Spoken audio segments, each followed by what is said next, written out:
ઉત્પાદન એક તો પૂરતું મળતું ન હોય અને ભાવ પણ પૂરતા ન મળતા હોય તો ખેડૂતો મજબૂરીની અંદર આત્મહત્યા કરી રહ્યો છે.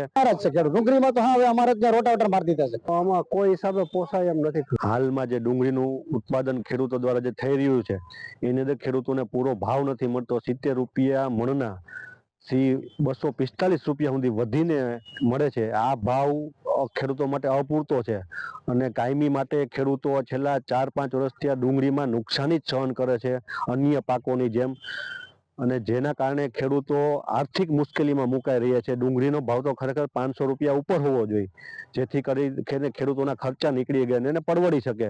જો આને આ રીતે પરિસ્થિતિ રહી તો કાલ સવારે આ દેશના લોકોને સારું ભોજન પણ નહીં મળે, કારણ કે જો આવા નવા ભાવ રહ્યા તો ખેડૂતો કેવું વાવેતર કરે, અને આ વાવેતર કરે અતિશય ઉત્પાદન એક તો પૂરતું મળતું ન હોય અને ભાવ પણ પૂરતા ન મળતા હોય તો ખેડૂતો મજબૂરીની અંદર આત્મહત્યા કરી રહ્યો છે. હું ડુંગળી ભરીને આવ્યો છું. અત્યારે કઈ પોષણ ભાવ મળતા નથી. ઓછામાં ઓછા 500 રૂપિયા તો મળવા જ જોઈએ ડુંગળીના ભાવ, તો જ ખેડૂતને કઈ પોષણ મળે. ખેડૂતને કઈ એમાં પરવડે નહીં. અટાણે 200, 150 બસ પછી છેલ્લા 200-250 બેસે છે. પણ 500 તો મળવા જ જોઈએ, તો સાહેબ પૈસા મળે કઈ ખેડૂતને. એમ મજૂરી ને મજૂરી થાય, કારણ ખર્ચો એવડો 15-17 હજારનો ખર્ચો આવે. તમે બધું કાયદેસરનો ખાતર બાતર નાખો ને 15 હજારનો ખર્ચો આવે છે. હવે આમાં બધું કેમ આમાં સાહેબ, આ તો માથેથી બધું છે, એ તો આપણને ખબર ન હોય. ખેડૂતને કઈ નારાજ છે ખેડૂત. ડુંગળીમાં તો હવે અમારે ત્યાં રોટાવેટર મારી દીધા છે.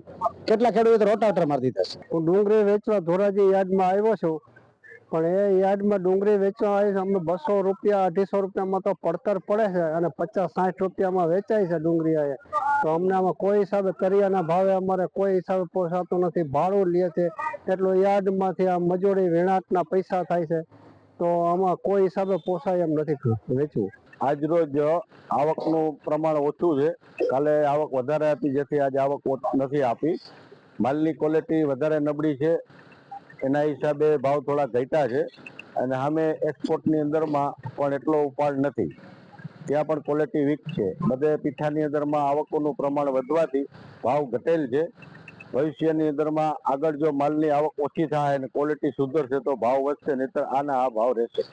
ક્વોલિટી ખરાબ થવાનું કારણ કમોસમી વરસાદ પ્લસ થોડી આવક બંધ કરી, જેથી કરીને ખેતરોમાં માલ ખેડૂતોએ રાખી દીધેલા જેની અંદરમાં ઉગાવાનું પ્રમાણ થઈ ગયું છે અને ભેજનું પ્રમાણ વધારે હોવાથી માલ ખરાબ થયો છે.